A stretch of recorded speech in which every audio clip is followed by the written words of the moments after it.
ನಮಸ್ಕಾರ. ವಾರ್ತಾ ಭಾರತೀಯ ವೀಕ್ಷಕರಿಗೆ political.com ಕಾರ್ಯಕ್ರಮಕ್ಕೆ ಸ್ವಾಗತ. ನಾನು ಧರಣೀಶ್ ಪುಕಿನ್ಕೆರೆ. ಇವತ್ತು ನಿವೃತ್ತ ನ್ಯಾಯಮೂರ್ತಿ ನಾಗಮೋಹನ್ ದಾಸ್ ನೇತೃತ್ವದ ಸಮಿತಿ ರಾಜ್ಯ ಸರ್ಕಾರಕ್ಕೆ ಒಳ ಮೀಸಲಾತಿಗೆ ಸಂಬಂಧಪಟ್ಟಂತೆ ವರದಿಯನ್ನು ಕೊಟ್ಟಿದೆ. ಈಗ ಒಂದೆರಡು ಮೂರು ಪ್ರಮುಖ ಪ್ರಶ್ನೆಗಳು ಉದ್ಭವಿಸಿವೆ. ಒಂದು, ಸರ್ಕಾರ ಆದಷ್ಟು ಬೇಗ ಈ ವರದಿಯನ್ನು ಜಾರಿ ಮಾಡುತ್ತಾ, ಸರ್ಕಾರ ಇಚ್ಛಾಶಕ್ತಿಯನ್ನು ಪ್ರದರ್ಶನ ಮಾಡುತ್ತಾ ಅಂತ. ಇದ್ರ ಜೊತೆಗೆ ಪೊಲಿಟಿಕಲಿ ಇನ್ನೊಂದು ಪ್ರಶ್ನೆ ಉದ್ಭವಿಸಿದೆ. ಅದೇನಪ್ಪ ಅಂದರೆ, ಮೊನ್ನೆ ಇದೇ ವಿಷಯಕ್ಕೆ ಸಂಬಂಧಪಟ್ಟಂತೆ ಪರಿಶಿಷ್ಟ ಜಾತಿಯ ಸಚಿವರ ಸಭೆ ನಡೆದಿದೆ. ಸಚಿವರು ಇದ್ದರು, ಶಾಸಕರು ಇದ್ದರು. ಆ ಸಭೆಯ ನಡೆದಿದ್ದು ಪರಮೇಶ್ವರ್ ಅವರ ಮನೆಯಲ್ಲಿ ಮತ್ತು ಸಭೆಯ ನೇತೃತ್ವ ವಹಿಸಿದ್ದು ಕೂಡ ಗೃಹ ಸಚಿವ ಡಾಕ್ಟರ್ ಜಿ ಪರಮೇಶ್ವರ್ ಅವರು. ಹಾಗಾಗಿ ಪರಮೇಶ್ವರ್ ಅವರಿಗೆ ನಿಜಕ್ಕೂ ಒಳ ಮೀಸಲಾತಿಗೆ ಸಂಬಂಧಪಟ್ಟಂತೆ ಕಮಿಟ್ಮೆಂಟ್ ಇದೆಯಾ, ಬದ್ಧತೆ ಇದೆಯಾ, ಅವರು ವರದಿ ಪರವಾಗಿದ್ದಾರಾ ಅನ್ನುವಂತಹ ಪ್ರಶ್ನೆ. ಸೊ ಎಲ್ಲದರ ಬಗ್ಗೆ ಮಾತಾಡಲಿಕ್ಕೆ ನಮ್ಮ ಜೊತೆಗೆ ಹಿರಿಯ ಪತ್ರಕರ್ತರಾದಂತಹ ವನಕೆರೆ ನಂಜುಂಡೇಗೌಡರು ಇದ್ದಾರೆ.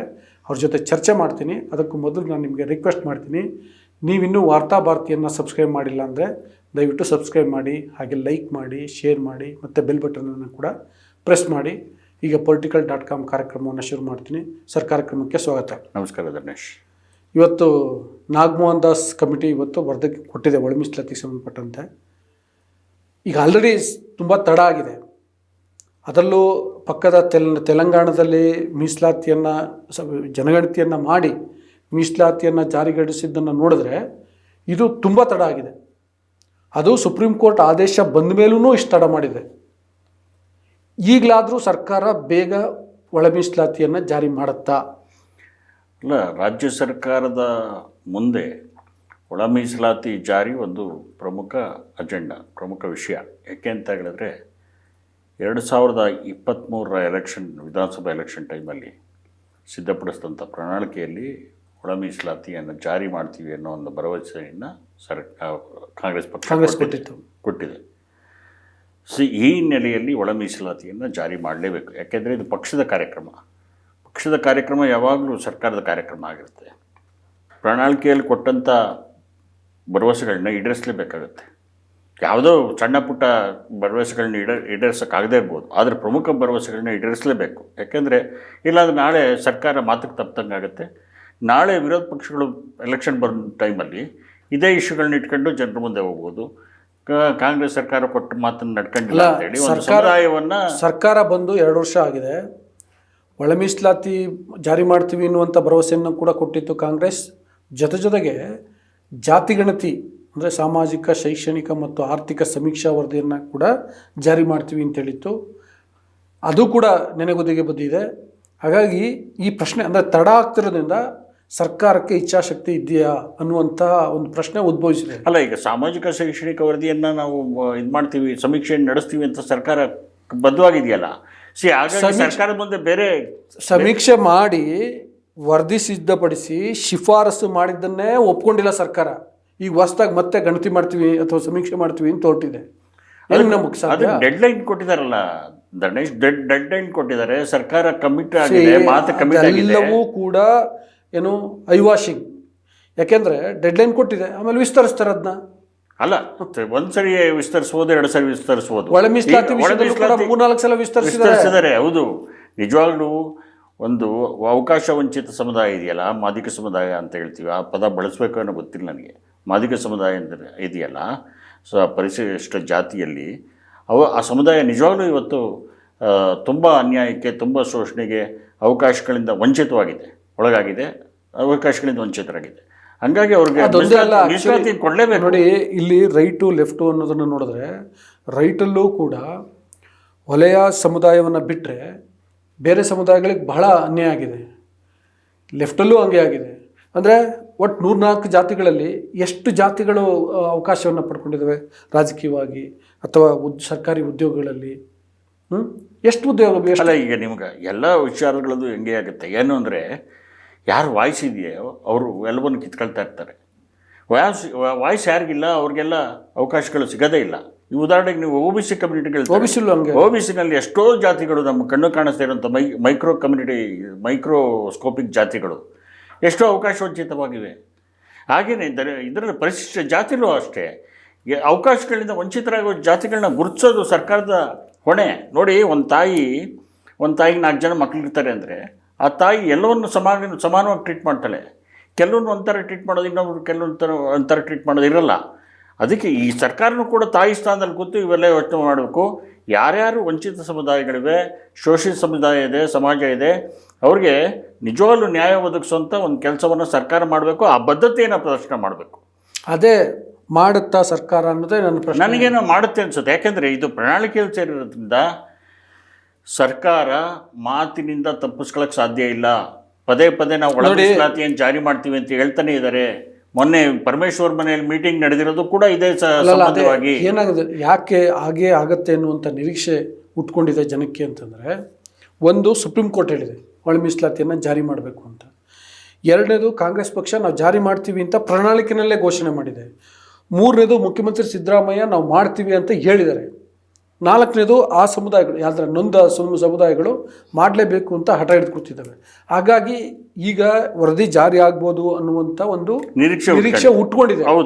ಆದರೆ ಪದೇ ತಡ ಆಗ್ತಿರೋದ್ರಿಂದ ಆಗುತ್ತಾ ಎನ್ನುವಂಥ ಒಂದು ಅನುಮಾನ ಕೂಡ ಉಟ್ಕೊಂಡಿದೆ. ಅಲ್ಲ, ಖಂಡಿತವಾಗಿ ಮಾಡಲೇಬೇಕಾಗತ್ತೆ. ಸರ್ಕಾರಕ್ಕೆ ಬೇರೆ ಆಪ್ಷನ್ನೇ ಇಲ್ಲ.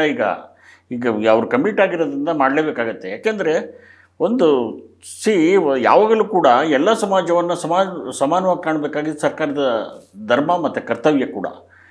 ಈಗ ಹೆಚ್ಚು ಅದನ್ನು ಪೋಸ್ಟ್ಪೋನ್ ಮಾಡೋಕ್ಕೆ ಸಾಧ್ಯ ಇಲ್ಲ. ಕಮಿಟ್ ಆಗಿದೆ, ಹಂಗಾಗಿ ಪೋಸ್ಟ್ಪೋನ್ ಮಾಡೋಕ್ಕಾಗಲ್ಲ. ಹಾಗಾಗಿ ಇದು ಸರ್ಕಾರಕ್ಕೆ ಅನಿವಾರ್ಯ, ಸರ್ಕಾರದ ಮುಂದೆ ಇರುವಂಥ ಅನಿವಾರ್ಯ ಇದು. ಹಂಗಾಗಿ ಮಾಡಲೇಬೇಕಾಗತ್ತೆ. ಇನ್ನೊಂದೇನೆಂದರೆ, ಈ ಒಳ ಮೀಸಲಾತಿ ಹೋರಾಟದಲ್ಲಿ ಮುಂಚೂಣಿಯಲ್ಲಿರುವಂತಹ ಮಾಜಿ ಸಚಿವ ಆಂಜನೇಯ ಅವರು ಇದೇ ನಮ್ಮ ವಾರ್ತಾಭಾರತಿ ಸ್ಟುಡಿಯೋನಲ್ಲಿ ಒಂದು ಮಾತು ಹೇಳಿದರು.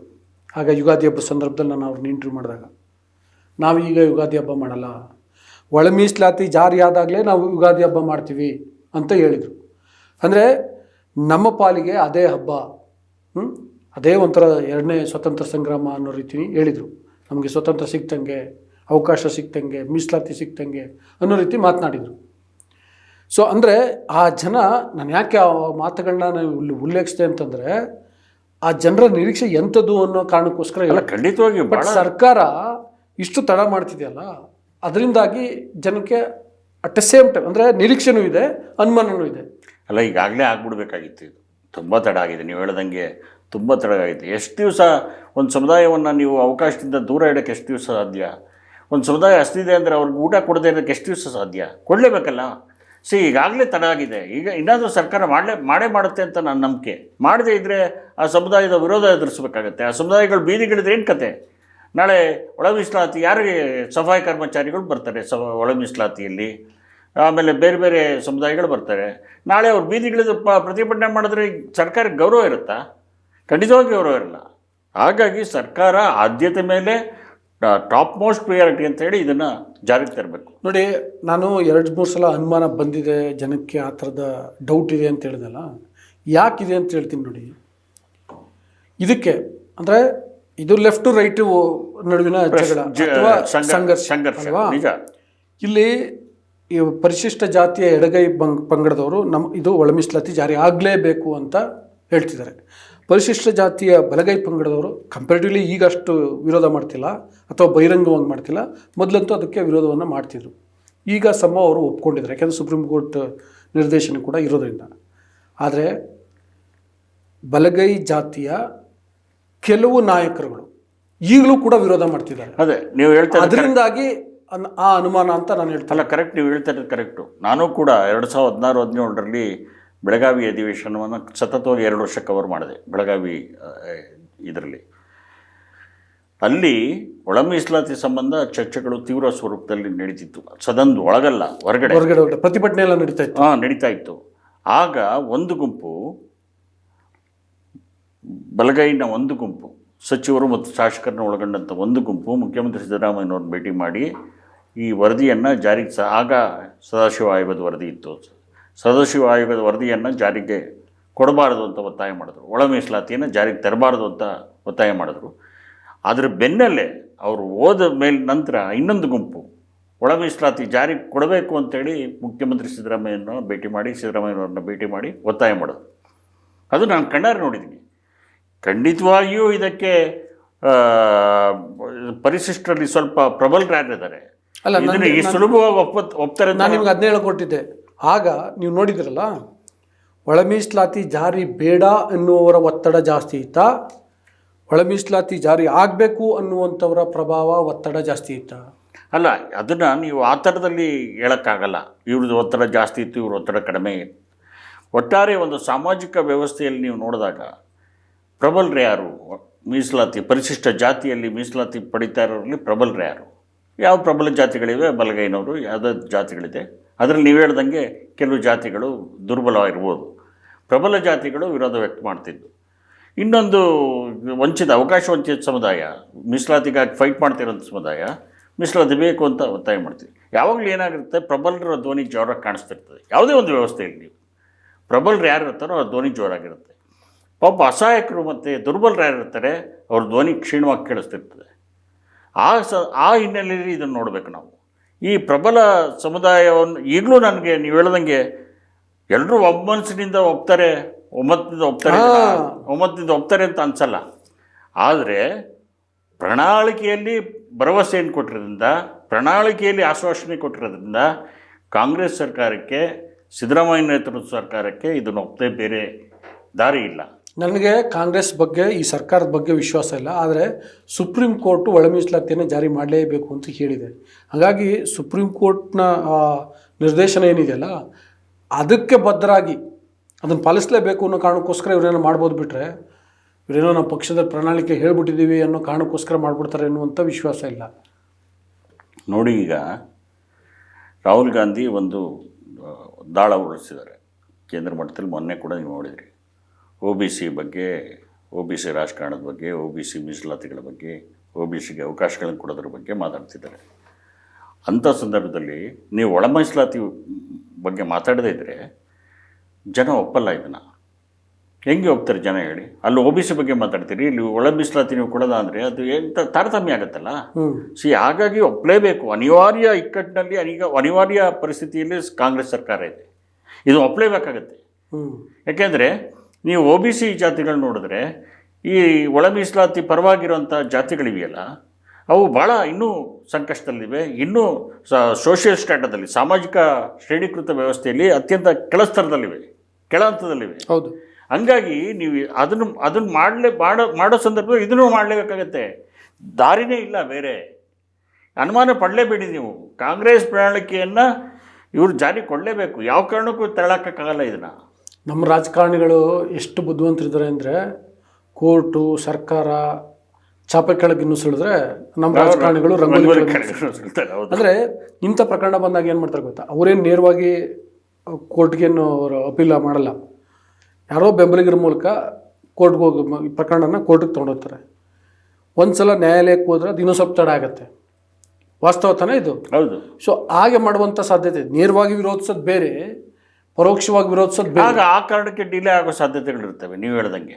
ಅದಾಗಬಾರ್ದು. ಆದರೆ ಸರ್ಕಾರ ಏನು ಅಂತಂದರೆ, ಇದಕ್ಕೇನು ಮಾಡಬೇಕು ಸರ್ಕಾರ? ಎಡಗೈ ಇರ್ಬೋದು, ಬಲಗೈ ಇರಲಿ, ಎಲ್ಲ ನಾಯಕರನ್ನ ವಿಶ್ವಾಸಕ್ಕೆ ತೆಗೆದುಕೊಳ್ಬೇಕು, ಎಲ್ಲ ಸಮುದಾಯದವ್ರನ್ನ ವಿಶ್ವಾಸಕ್ಕೆ ತೆಗೆದುಕೊಳ್ಬೇಕು. ಎಲ್ಲ ಸಮುದಾಯದ ಮುಖಂಡರು, ಅಂದರೆ ಅದು ಸ್ವಾಮೀಜಿಗಳಿರ್ಬೋದು ಅಥವಾ ರಾಜಕೀಯ ನೇತಾಗಳಿರ್ಬೋದು, ಅವ್ರನ್ನ ವಿಶ್ವಾಸಕ್ಕೆ ತೆಗೆದುಕೊಂಡು ಇದು ಈ ಕಾರಣಕ್ಕೋಸ್ಕರ ಆಗಲೇಬೇಕು. ಸುಪ್ರೀಂ ಕೋರ್ಟ್ ಹೇಳಿರೋ ಕಾರಣಕ್ಕೋಸ್ಕರ, ಪಕ್ಷದ ಪ್ರಣಾಳಿಕೆ ಕಾರಣಕ್ಕೋಸ್ಕರ, ಮತ್ತು ಸೋಷಿಯಲ್ ಇಂಜಿನಿಯರಿಂಗ್ನ ನಾವು ಮೇಂಟೈನ್ ಮಾಡಬೇಕು ಅನ್ನೋ ಕಾರಣಕ್ಕೋಸ್ಕರ, ಸೋಷಿಯಲ್ ಹಾರ್ಮನಿ ದೃಷ್ಟಿಯಿಂದ ನಾವು ಮಾಡಬೇಕು ಅಂಥೇಳಿ ವಿಶ್ವಾಸಕ್ಕೆ ತೆಗೆದುಕೊಂಡು ಇಚ್ಛಾಶಕ್ತಿನ, ಅಂದರೆ ಮಾಡಬೇಕು, ಆ ಟೆನ್ನಿ ಕಾಸ್ಟ್ ಇದನ್ನು ಮಾಡಬೇಕು, ಮತ್ತು ಮುಂದೆ ಯಾರೂ ಕೂಡ ಇದಕ್ಕೆ ತೊಡಕಾಗದ ರೀತಿಯಲ್ಲಿ ಮಾಡಬೇಕು ಅಂತ ಸರ್ಕಾರ ಇಚ್ಛಾಶಕ್ತಿಯನ್ನು ಪ್ರದರ್ಶನ ಮಾಡಿದ್ರೆ ಸಾಧ್ಯ ಇಲ್ಲ ಅಂತ ಅಲ್ಲ. ಅಷ್ಟು ಕಮಿಟ್ಮೆಂಟ್ ಸರ್ಕಾರಕ್ಕಿದೆ. ಅಲ್ಲ, ಸುಪ್ರೀಂ ಕೋರ್ಟ್ ಹೇಳೋದ್ರಿಂದ, ಮಾಡಲೇಬೇಕು ಅಂತ ಹೇಳೋದ್ರಿಂದ ಬೇರೆ ಕೋರ್ಟ್ಗಳು ಲೀಗಲ್ ಇದನ್ನು ಕ್ವಶನ್ಗಳನ್ನ ಎಂಟರ್ಟೈನ್ ಮಾಡಲ್ಲ. ಅಷ್ಟು ಸುಲಭವಾಗಿ ಅವ್ರೇನು ಮಾಡ್ತಾರೆ, ಫುಲ್ ಕ್ವಾಶ್ ಮಾಡಿ ಅಂತ ಹೋಗಲ್ಲ. ಈಗ ಅದು ಈ ಮೀಸಲಾತಿ ಹಂಚಿಕೆ ಇದೆಯಲ್ಲ, ಈಗ ಓವರಾಲ್ SCಗೆ 15% ಮೀಸಲಾತಿ ಅಂತ ಇದೆ. ಹೌದು. ಅದರಲ್ಲಿ ಒಳ ಮೀಸಲಾತಿ ಅಂದರೆ ಈಗ ಹೊಲೆಯ ಸಮುದಾಯಕ್ಕೆಷ್ಟು, ಮಾದಿಗ ಸಮುದಾಯಕ್ಕೆಷ್ಟು ಅಂತ ಹಂಚಬೇಕಾಗತ್ತೆ, ವರ್ಗೀಕರಣ ಮಾಡಬೇಕಾಗುತ್ತೆ. ಆಗ ಅದು ತಪ್ಪು ಅನ್ನುವಂಥ ರೀತಿಯಲ್ಲಿ ಪ್ರಶ್ನೆ ಮಾಡ್ತಾರೆ. ಒಳ ಮೀಸಲಾತಿಗೆ ನಮ್ಮ ವಿರೋಧ ಇಲ್ಲ, ಆದರೆ ಮೀಸಲಾತಿಯ ಶೇಕಡಾವಾರು ವರ್ಗೀಕರಣದ ಬಗ್ಗೆ ನಮ್ಮ ಆಕ್ಷೇಪಗಳಿದ್ದಾವೆ ಅಂತ ಹೋಗ್ತಾರೆ. ಅಲ್ಲ, ಅಷ್ಟರ ಮಟ್ಟಿಗೆ ನೀವು ಹೋಗ್ಬೇಕು ಅಂದ್ರೆ ಸರ್ಕಾರ ಅದನ್ನ ಅನೌನ್ಸ್ ಮಾಡಲೇಬೇಕಲ್ಲ. ಆಮೇಲೆ ಹೋಗ್ಬೇಕು ಸಾಧ್ಯ ಇರೋದು. ಸರ್ಕಾರ ಅನೌನ್ಸ್ ಮಾಡಲೇಬೇಕಲ್ಲ. ಅಲ್ಲಿಗೆ ಒಂದು ಕಮಿಟ್ಮೆಂಟ್ ಇದಾದಂಗೆ ಆಯ್ತಲ್ಲ. ಸರ್ಕಾರ ಅದ್ರ ಪರವಾಗಿ ಇದೆ ಅಂತ ಸರ್ಕಾರ ಅದನ್ನು ಪ್ರಕಟಣೆ ಮಾಡದೇ ಇದ್ರೆ, ನಾನು ಅದನ್ನೇ ತೀರ್ಮಾನವನ್ನು ಪ್ರಕಟಣೆ ಮಾಡದೇ ನಾನು ಅದನ್ನೇ ಒಂದು ಜಾರಿ ಮಾಡಿದ್ವಿ ಅಂತ ನಾಮಕಾವಸ್ಥೆಗೆ ಮಾಡೋದಲ್ಲ, ಎಲ್ಲರನ್ನೂ ವಿಶ್ವಾಸಕ್ಕೆ ತೆಗೆದುಕೊಂಡು ಪರಿಸ್ಥಿತಿನ ಏನು ವಾಸ್ತವ ಏನಿರುತ್ತೆ. ಈಗ ನಾಗಮೋಹನ್ ದಾಸ್ ನೇತೃತ್ವದಲ್ಲಿ ಒಂದು ಸಮಿತಿ ಮಾಡಿದ್ದೇನಕ್ಕೆ, ಆ ಎಲ್ಲ ಸಮುದಾಯಗಳ ಸ್ಥಿತಿಗತಿಗಳನ್ನು ಅಧ್ಯಯನ ಮಾಡಲಿಕ್ಕೆ ಮಾಡಿದ್ದಾರೆ. ಅವರು ಒಂದು ರಿಪೋರ್ಟ್ ಕೊಟ್ಟಿದ್ದಾರೆ. ಅದರ ಆಧಾರದ ಮೇಲೆ ನೋಡಿಯಪ್ಪ ಇದು ಚಿತ್ರಣ, ಹಾಗಾಗಿ ಈ ರೀತಿ ವರ್ಗೀಕರಿಸ್ತೀವಿ. ಕ್ಯಾಬಿನೆಟಲ್ಲಿ ಇದನ್ನೆಲ್ಲ ಡಿಸ್ಕಸ್ ಮಾಡಲೇಬೇಕಲ್ಲ. ಸೊ ಮಾಡಬೇಕು, ಇದಕ್ಕೆ ಎಲ್ಲರೂ ಸಹಕಾರ ಕೊಡಬೇಕು ಅಂತ, ಎಲ್ಲರನ್ನೂ ವಿಶ್ವಾಸಕ್ಕೆ ತೆಗೆದುಕೊಳ್ಬೇಕು ಅಂತ ನಾನು ಹೇಳ್ತಾ ಇರೋದು. ಅಲ್ಲ, ಒಂದು ನನಗೆ ಬೇಸರ ಆಗೋ ವಿಚಾರ, ಅನೇಕ ಸಂದರ್ಭದಲ್ಲಿ ನೀವು ಇದೇ ವೇದಿಕೆಯಲ್ಲಿ ಚರ್ಚೆ ಮಾಡಿದ್ದೀವಿ. EWS ಎಕನಾಮಿಕಲಿ ವೀಕರ್ ಸೆಕ್ಷನ್ಸ್ಗೆ ಕೇಂದ್ರ ಸರ್ಕಾರ 10% ರಿಸರ್ವೇಷನ್ ಕೊಟ್ಟಾಗ ವಿತೌಟ್ ಡಿಸ್ಕಷನ್ನು ಯಾರು ಕೂಡ ಚಕಾರ ಎತ್ತಲಿಲ್ಲ. ಅತ್ಯಂತ ಸುಲಭವಾಗಿ ಅದನ್ನು ಅಂಗೀಕರಿಸ್ಬಿಟ್ಟು ಲಾಭ ಪಡ್ಕೊಂಡ್ರು. ಈ ಸಮುದಾಯಗಳಿಗೆ, ನಿಜವಾಗ್ಲೂ ಅವಕಾಶ ವಂಚಿತ ಸಮುದಾಯಗಳಿಗೆ ಮೀಸಲಾತಿ ಕೊಡೋದಕ್ಕೆ ಸರ್ಕಾರಗಳು ಅಥವಾ ಈ ವ್ಯವಸ್ಥೆ ಯಾಕೆ ಇಷ್ಟೊಂದು ಮೀನಾಮೇಷ ಎಣಿಸ್ಬೇಕು ಅಂತ ನಂಗೆ ಅರ್ಥ ಆಗ್ತಿಲ್ಲ. ನಿಜವಾಗ್ಲೂ ಪಾಪ ಅವ್ರು ಹಸ್ತಿದ್ದಾರೆ, ಅವಕಾಶ ವಂಚಿತರಾಗಿದ್ದಾರೆ, ಅವ್ರಿಗೆ ಶೋಷಣೆಗೊಳಗಾಗಿದ್ದಾರೆ. ನಾನು ಹೇಳಿದ್ನಲ್ಲ ಸರ್, ಅವರು ನಮಗೆ ಒಳ ಮೀಸಲಾತಿ ಜಾರಿ ಆದಾಗಲೇ ಉಗಾದಿ ಹಬ್ಬ ಅಂತಂದ್ರು. ಅವ್ರು ಹಸ್ದಿದ್ದಾರೆ, ಅವ್ರು ನೋವಿನಲ್ಲಿದ್ದಾರೆ, ಅವ್ರ ಅವಕಾಶ ವಂಚಿತರು ಅಂತ ಹೇಳಕ್ಕೆ ಇದಕ್ಕಿನ್ನ ಇನ್ನೊಂದು ಹೌದು, ನಿಜ ನೀವು ಹೇಳ್ತಿರೋದು. ಹಂಗಾಗಿ ಸರ್ಕಾರ ಈ ನಿಟ್ಟಿನಲ್ಲಿ ಕಟ್ಟುನಿಟ್ಟಿನ ತೀರ್ಮಾನವನ್ನು ಕೈಗೊಳ್ಳಬೇಕಾಗತ್ತೆ. ಯಾಕೆ ಅಂದರೆ ಇದು ಕಮಿಟ್ಮೆಂಟು ಸುಮ್ಮನೆ ಕೊಟ್ಟಿರೋದಲ್ಲ, ಪ್ರಣಾಳಿಕೆಯಲ್ಲಿ ಕೊಟ್ಟಿರೋಂಥ ಕಮಿಟ್ಮೆಂಟು. ಪ್ರಣಾಳಿಕೆ ಅಂದರೆ ಅದೊಂಥರ ಭಾಳ ಇಂಪಾರ್ಟೆಂಟ್ ಡಾಕ್ಯುಮೆಂಟ್ ಪಕ್ಷಕ್ಕೆ, ಯಾವುದೇ ಪಕ್ಷಕ್ಕೆ. ಅದು ತನ್ನ ಕೊಟ್ಟಂಥ ಕಾರ್ಯಕ್ರಮಗಳನ್ನ ಇಂಪ್ಲಿಮೆಂಟ್ ಮಾಡದೇ ಇದ್ದರೆ ಮಾತಿಗೆ ತಪ್ಪ. ಸರಿ, ನಾನೀಗ ಲಾಸ್ಟ್ ಇನ್ನೊಂದು ಕ್ವಶನ್ ಏನಂತಂದರೆ, ನಾನು ಇಂಟ್ರಡಕ್ಷನ್ ಕೊಡ್ತಾ ಹೇಳ್ತಿದ್ದೆ, ಪರಮೇಶ್ವರ್ ಇದಕ್ಕೆ ಬದ್ಧರಾಗಿದ್ದಾರೆ ಅಂತ. ಯಾಕೆಂದರೆ ನಿನ್ನೆ ಸಚಿವರು ಮತ್ತು ಶಾಸಕರ ಸಭೆ ನೇತೃತ್ವ ವಹಿಸಿದ್ದು ಅವರೇ. ಅವ್ರು ನಿಜಕ್ಕೂ ಒಳ ಮೀಸಲಾತಿ ಪರವಾಗಿದ್ದಾರ? ಅಲ್ಲ, ಇದು ಅವರು ಪರವಾಗಿದ್ದಾರೆ ಅನ್ನೋದಕ್ಕಿಂತ ಹೆಚ್ಚಾಗಿ ಅವರು ವಿರುದ್ಧವಾಗಿದ್ದಾರೆ ಅಥವಾ ಪರವಾಗಿದ್ದಾರೆ ಅಂತ ನೋಡೋದಕ್ಕಿಂತ ಮುಖ್ಯವಾಗಿ ಇದು ಅವರದೇ ಪಕ್ಷದ ಒಂದು ಕಾರ್ಯಕ್ರಮ. ಅವ್ರದೇ ಪಕ್ಷದ ನಾಯಕರು, ಅವ್ರದೇ ಪ್ರಣಾಳಿಕೆ ಸಮಿತಿ ಅಧ್ಯಕ್ಷರು ಆಗಿದ್ರು.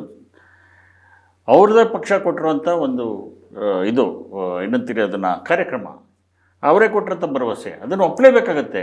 ತಮ್ಗೆ ಇಷ್ಟ ಇಲ್ಲದೆ ಇದ್ರೂ ಕೂಡ ನುಂಕಬೇಕಾಗತ್ತೆ, ಅದನ್ನು ಒಪ್ಕೊಳ್ಳೇಬೇಕಾಗತ್ತೆ. ಇಲ್ಲಾಂದರೆ ಅವರೇ ವಿರೋಧ ಮಾಡಿದ್ರೆ ಅರ್ಥ ಇರುತ್ತೆ.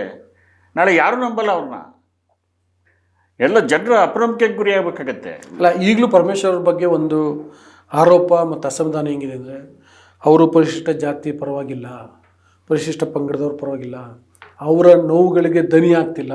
ಅದು ವಿಧಾನಸಭೆಯಲ್ಲಿ ಹೊರಗಡೆ ಇರಲಿ ಅವರು ಮಾತನಾಡ್ತಿಲ್ಲ, ನಮಗೂ ಸಮುದಾಯಕ್ಕೂ ಸಂಬಂಧವೇ ಇಲ್ಲ ಅನ್ನೋ ರೀತಿ ಇರ್ತಾರೆ ಅನ್ನುವಂಥ ಒಂದು ಆರೋಪಗಳಿದೆ ಅವ್ರ ಮೇಲೆ. ಅಲ್ಲ, ಬಹುಶಃ ಅದಕ್ಕೇನು ಕಾರಣ ಅಂದರೆ ಅವ್ರು ಬೆಳೆದು ಬಂದಂಥ ಪರಿಸರ, ಬೆಳೆದು ಬಂದಂಥ ಹಿನ್ನೆಲೆ, ಅವ್ರ ಫ್ಯಾಮಿಲಿ ಬ್ಯಾಕ್ಗ್ರೌಂಡು, ಇವೆಲ್ಲವೂ ಕಾರಣ ಇರುತ್ತೆ.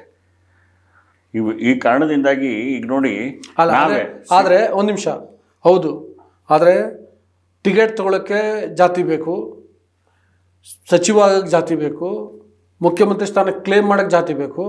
ಆದರೆ ನಾನು ಹಿಂಗೆ ಬೆಳೆದು ಬಂದಿಲ್ಲ ಅನ್ನೋ ಕಾರಣಕ್ಕೆ ಅವ್ರಿಗೆ ಆ ಜಾತಿಯ ನೋವು ನಲಿವುಗಳಿಗೆ ನಾನು ಸ್ಪಂದಿಸಲ್ಲ ಅಂದರೆ? ಅಲ್ಲ, ಸ್ಪಂದಿಸ್ಬೇಕು, ಯಾರ್ಯಾದ್ರೂ ಸ್ಪಂದಿಸ್ಬೇಕು. ನೀವು ಹೇಳಿದ್ರಲ್ಲ ಇದೆ ಅವ್ರ ಮೇಲೆ ಆರೋಪ ಅಂತ, ಅದು ನನ್ನ ಅಭಿಪ್ರಾಯ, ಅನಿಸಿಕೆ, ನಾನು ಅವ್ರನ್ನ ನೋಡೋ ವಿಧಾನ. ಯಾಕೆಂದರೆ ಒಬ್ಬ ಮನುಷ್ಯನ ಅವನ ಬೆಳೆದಂಥ ಪರಿಸರ, ಅವನ ಮನುಷ್ಯ ಹೇಗಿರ್ತಾನೆ ಪ್ರಭಾವ ಬೀರುತ್ತೆ. ಆ ಕಾರಣಕ್ಕೆ ನಾನು ಅದು ಹೇಳಿದೆ ಅಷ್ಟೇ. ನೀವು ಹೇಳ್ದಂಗೆ ಎಲ್ಲರೂ ಕೂಡ ಜಾತಿ ಎಣ್ಣೆಲೇ ನಡೆಯೋದು. ಇವತ್ತು ಜಾತಿ ಬಿಟ್ಟು ನಾನು ಒಕ್ಕಲಿಗ, ನನಗೆ ಮುಖ್ಯಮಂತ್ರಿ ಮಾಡಿ, ನಾವು ಜಾಸ್ತಿ ಜನ ಇದ್ದೀವಿ, ನಾನು ಲಿಂಗಾಯತ ನಮ್ಮ ಮುಖ್ಯಮಂತ್ರಿ ಮಾಡಿ, ನಾನು ದಲಿತ ನನ್ನ ಮುಖ್ಯಮಂತ್ರಿ ಮಾಡಿ, ಜಾತಿ ಮೇಲೆ ನಡೆಯೋದು. ಜಾತಿ ಈ ದೇಶದಲ್ಲಿ ವಾಸ್ತವ, ಅದನ್ನು ಮೀರಿ ನಿಂತ್ಕೊಳ್ಳೋಕ್ಕೆ ಸಾಧ್ಯವೇ ಇಲ್ಲ ಯಾವನಿಗೂ. ಭಾಳ ಜನ ಹೇಳ್ಬೋದು ನಾನು ಜಾತಿ ಮೀರಿದ್ದೀನಿ ಅಂತ, ಆದರೆ ಅವಕಾಶಗಳ ಪ್ರಶ್ನೆ ಬಂದಾಗ ಅವ್ರ ಜಾತಿಯನ್ನು ಭದ್ರವಾಗಿ ಇಟ್ಕೊಳ್ಬೇಕಾಗಿದೆ. ಜಾತಿಯ ವರ್ತುಲದಲ್ಲಿ ನಿಂತ್ಕೊಂಡು ಯೋಚನೆ ಮಾಡಬೇಕಾಗತ್ತೆ. ಇದು ಕೂಡ ಪರಮೇಶ್ವರ್ ಕೇಸಲ್ಲಿ ಇದು ನಿಜ. ಪರಮೇಶ್ವರು ಜಾತಿ ಹೆಸರಲ್ಲೂ ನಾಳೆ ಚೀಫ್ ಮಿನಿಸ್ಟರ್ ಪೋಸ್ಟ್ ಏನೋ ದಲಿತರಿಗೆ ಕೊಡ್ತೀವಿ ಅಂತ ಏನಾದರೂ ಚರ್ಚೆ ಬಂದರೆ, ಹೈಕಮಾಂಡಲ್ಲಿ ಶುರು ಆದರೆ, ಪರಮೇಶ್ವರು ನಿಜವಾಗ್ಲೂ ಮುಖ್ಯಮಂತ್ರಿ ಕುರ್ಚಿ ಮೇಲೆ ಟವರ್ ಹಾಕ್ತಾರೆ. ನಾನು ದಲಿತ, ನನಗೂ ಕೊಡಿ ಅಂತ ಕೇಳ್ತಾರೆ. ಅದ್ರಲ್ಲಿ ಎರಡನೇ ಮಾತೇ ಇಲ್ಲ. ಅಲ್ಲ ಅವ್ರು ಒಳ ಮೀಸಲಾತಿ ಪರ ಇದ್ದಾರಾ ಇಲ್ವಾ ಅನ್ನೋದು ನನ್ನ ಪ್ರಶ್ನೆ. ಅಲ್ಲ ಈ ಪಕ್ಷದ ಕಾರ್ಯಕ್ರಮ ಆದ್ರಿಂದ ಇಲ್ಲಿ ವೈಯಕ್ತಿಕ ಪ್ರಶ್ನೆ ಬರೋದಿಲ್ಲ. ಮೇಲ್ನೋಟಕ್ಕೆ ಇರ್ತಾರೆ, ಒಳಗಡೆ ಇದ್ದಿರ್ಬೋದು, ಅದ್ರ ವಿರುದ್ಧವಾಗಿ ಇದ್ದಿರ್ಬೋದು, ಆದರೆ ಮೇಲ್ನೋಟಕ್ಕೆ ಬಹಿರಂಗವಾಗಿ ತೋರಿಸ್ಕೊಳಕ್ಕಾಗಲ್ಲ. ಯಾಕೆಂದರೆ ನೀವು ಬೆಳಗಾವಿದ ಒಂದು ಎಕ್ಸಾಂಪಲ್ ಕೊಟ್ರಲ್ಲ, ಆಗಲೂ ವಿರೋಧ ಮಾಡಿದರು. ನಾನು ಹೇಳ್ದಂಗೆ ಅವ್ರ ಮೇಲೆ ಅಂಥದ್ದೊಂದು ಆರೋಪ ಇದೆ, ಅವ್ರ ಸಮುದಾಯದ ಜೊತೆಗೆ ಅಂತರ ಕಾಯ್ಕೊಳ್ತಾರೆ ಇಲ್ಲ ಜೊತೆಗಿಲ್ಲ ಅನ್ನೋ ಥರದ್ದು ಒಂದು ಆರೋಪ ಇದೆ. ಅದರಿಂದಾಗಿ ಈ ಪ್ರಶ್ನೆ ಇಲ್ಲ ಅದು ಪಕ್ಷದ ಕಾರ್ಯಕ್ರಮ ಆದ್ರಿಂದ ನನಗೆ ಇಷ್ಟ ಇರಲಿ ಇಲ್ಲದೇ ಇರಲಿ ಒಪ್ಕೊಳ್ಳೇಬೇಕಾಗತ್ತೆ. ಸರ್ಕಾರ ಜಾರಿಗೆ ತಂದಾಗ ಅದನ್ನು ವಿರೋಧ ಮಾಡೋಕ್ಕೆ ಬರಲ್ಲ. Okay, thank you sir. ವೀಕ್ಷಕರೇ, ಇಷ್ಟೊತ್ತು ನೋಡಿದ್ರಿ ಒಳ ಮೀಸಲಾತಿಗೆ ಸಂಬಂಧಪಟ್ಟಂತೆ ಏನೇನು ಒಳಸುಳಿಗಳಿದ್ದಾವೆ ಅನ್ನೋದ್ರ ಬಗ್ಗೆ ಹೊನ್ಕೆರೆ ನಂಜುಂಡೇಗೌಡರು ಭಾಳಷ್ಟು ವಿಷಯಗಳನ್ನು ಹಂಚ್ಕೊಂಡಿದ್ದಾರೆ. ವಿಡಿಯೋ ಇಷ್ಟ ಆಗಿದ್ದರೆ ವಾರ್ತಾ ಭಾರತಿಯನ್ನು ಸಬ್ಸ್ಕ್ರೈಬ್ ಮಾಡಿ, ಜೊತೆಗೆ ಲೈಕ್ ಮಾಡಿ, ಶೇರ್ ಮಾಡಿ. Thank you.